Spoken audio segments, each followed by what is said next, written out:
Lightning fractured the sky, illuminating the dark, brooding clouds that churned like a cauldron of chaos. Rain lashed against the windows with a ferocity that seemed almost sentient, as if nature itself was protesting the night's events. Inside his makeshift laboratory, Victor Frankenstein toiled relentlessly, his hands moving with a precision born of obsession. His heart pounded like a drum, echoing the thunder outside. Tonight was the night he had been waiting for, the culmination of years of relentless pursuit.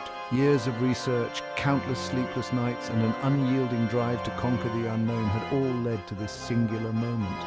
The air crackled with electricity, both from the storm and the instruments surrounding him, creating an atmosphere thick with anticipation and dread. He had dared to tamper with the very fabric of life, to piece together body parts, dead flesh imbued with a spark of his own twisted genius. Each stitch, each bolt was a testament to his audacity.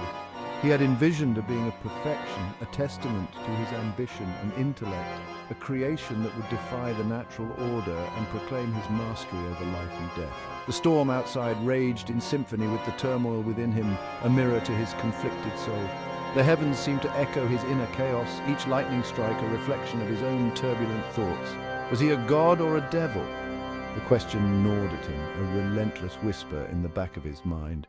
He had crossed boundaries that were never meant to be crossed, and now he stood on the precipice of the unknown. He would soon find out. The moment of truth was upon him, and there was no turning back. The die was cast, and fate would reveal its hand. With a final surge of power, the apparatus jolted to life, sending a cascade of sparks into the air. The room was bathed in an eerie glow, the culmination of his life's work now at hand. The lifeless form on the table, a patchwork of humanity, twitched. Victor held his breath, his eyes wide with a mixture of fear and anticipation. This was the moment he had dreamed of, and yet it filled him with an indescribable dread. Then it opened its eyes. The room seemed to hold its breath, the air thick with the weight of the impossible. Dull, yellow eyes that stared with an unsettling awareness, as if the creature understood the gravity of its own existence. Those eyes, filled with a haunting intelligence, marked the birth of something both wondrous and terrifying. Victor's face reflected a tumultuous mix of triumph and horror. He had done it. He had created life from death, but at what cost?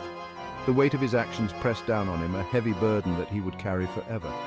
The creature's first movements were slow, deliberate, as if testing the boundaries of its new existence. Each twitch, each breath was a testament to Victor's dark genius and the uncharted territory he had ventured into. As the storm outside began to calm, a new dawn broke, casting a pale light into the room. It was a new beginning, but one fraught with uncertainty and peril. The creation had awakened, and the world would never be the same. The creature drew a shuddering breath. It was alive. Victor had succeeded. A wave of triumph, pure and exhilarating, washed over him. He had conquered death itself. But as he looked upon his creation, the triumph curdled into horror. The creature was hideous. Its skin, stitched together from various cadavers, had an unnatural pallor. Its limbs, though strong, moved with a grotesque jerkiness. The eyes, those unsettling yellow eyes, held a spark of intelligence that terrified him. Where he had envisioned beauty, there was only monstrosity. Disgust and fear tightened their icy grip on Victor's heart.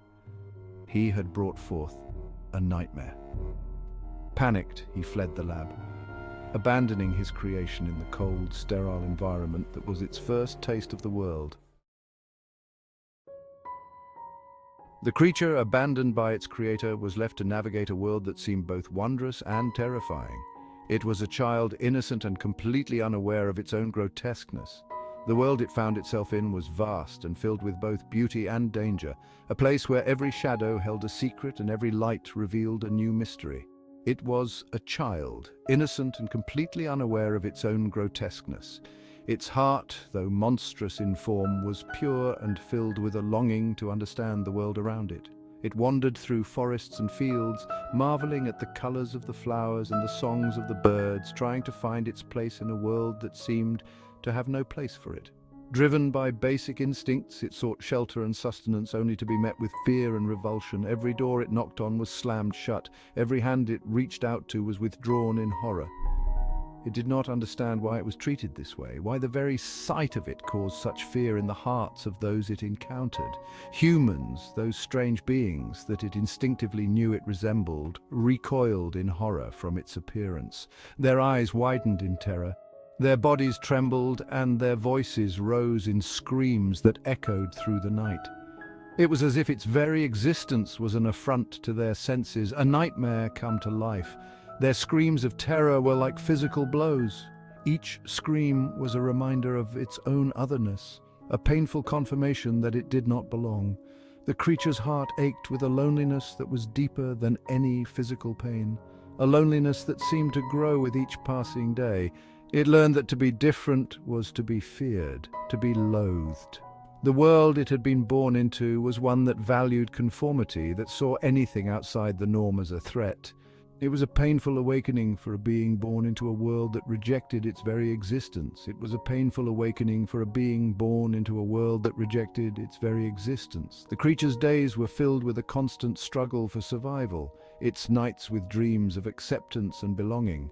It longed for a place where it could be itself, where it could find peace and understanding.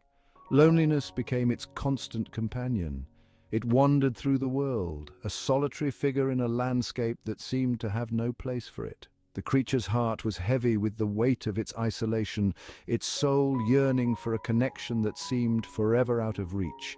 The creature, yearning for connection, found solace in the natural world. It observed animals, their interactions, their acceptance of one another. In the company of animals, it found a kind of peace, a sense of belonging that it had never known among humans. It observed animals, their interactions, their acceptance of one another. The creatures of the forest did not recoil in horror at its appearance, did not scream in terror at the sight of it. They went about their lives, indifferent to its presence, and in their indifference the creature found a kind of acceptance. Nature, unlike humanity, did not judge based on appearances. The trees did not care that it was different. The rivers did not shun it for its grotesqueness. In the embrace of the natural world, the creature found a refuge, a place where it could be itself without fear of rejection. It was in nature that the creature found a semblance of peace, a fleeting sense of belonging in a world that had cast it adrift. Hidden in the shadows, the creature observed a family living in a small cottage. The night was cold and the wind howled through the trees, but the creature remained still, its eyes fixed on the warm glow emanating from the cottage windows. It was drawn to their warmth, their love, the simple rhythm of their existence. The laughter that echoed from within the walls was like a melody, a song of life that the creature had never known. They represented everything it craved: acceptance, belonging, love. The creature's heart ached with a longing so deep it felt like it might tear apart. It watched the family share stories, their faces illuminated by the flickering firelight, and it yearned to be a part of their world. The creature, desperate to be a part of something, began learning from them. It mimicked their gestures, their expressions, hoping that one day it might blend in seamlessly. It studied their interactions, the way they communicated without words, the silent understanding that passed between them. It learned their language by listening to their conversations. Every word, every phrase was a piece of a puzzle it was determined to solve. The creature would sit for hours, hidden in the shadows, absorbing every detail, every nuance of their speech. It learned about their world through the books they read aloud. The stories of distant lands, of heroes and villains, of love and loss, all became a part of the creature's own dreams. It imagined itself as a character in these tales, living a life full of adventure and connection. The more the creature learned, the more it yearned for a life it could never have. The knowledge it gained was a double-edged sword, bringing both joy and sorrow. It was a window into a world that was tantalizingly close, yet forever out of reach. It dared to dream of revealing itself, of being accepted, but the dream was a fragile one, easily shattered. The creature would often imagine the moment of revelation, the looks of surprise, fear, and perhaps, just perhaps, acceptance. But these dreams were fleeting, dissipating like mist in the morning sun. The creature's own reflection, glimpsed in a still pond, was a cruel reminder of the gulf that separated it from those it yearned to befriend. The image staring back at it was a stark contrast to the warmth and beauty it saw in the family. It was a face that belonged to the shadows, not the light. Its monstrous appearance was a barrier, insurmountable and absolute. No matter how much it learned, no matter how deeply it yearned, the creature knew that its outward form would always be a wall between it and the world it so desperately wanted to join. The dream of acceptance remained just that, a dream, fragile and distant. As the creature's intellect grew, so did its bitterness. The injustice of its situation festered within it, a venomous seed taking root. It questioned the cruelty of its creator, the God who had brought it into a world where it was condemned to a life of solitude and suffering. The creature's rage simmered, fueled by each act of rejection, every fearful glance. It had not asked to be born, yet it was forced to bear the burden of its existence. The injustice of it all was unbearable. The creature's thoughts, once filled with a longing for acceptance, now burned with the desire for revenge. It would find its creator, the one who had abandoned it to this cruel fate, and make him understand the depths of its suffering.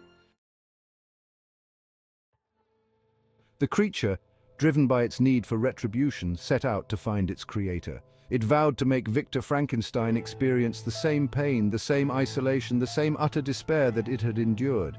It became a hunter, stalking its prey with a relentless determination.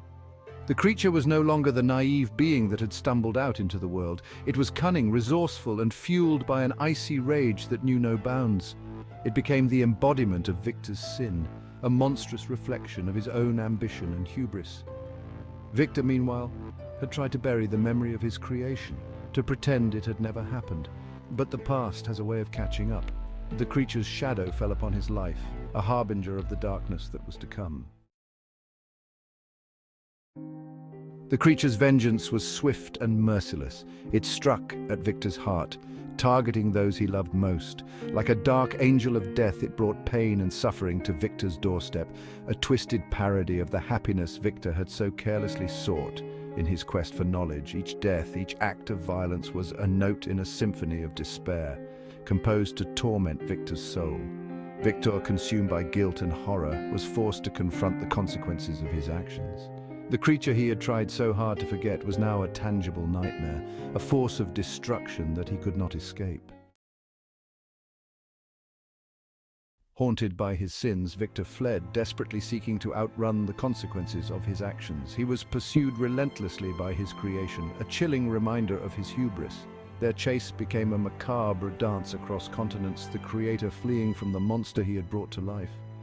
Victor traversed desolate landscapes, his once bright mind teetering on the brink of madness, driven by guilt and terror. He knew he could not truly escape. The creature would find him. It was only a matter of time.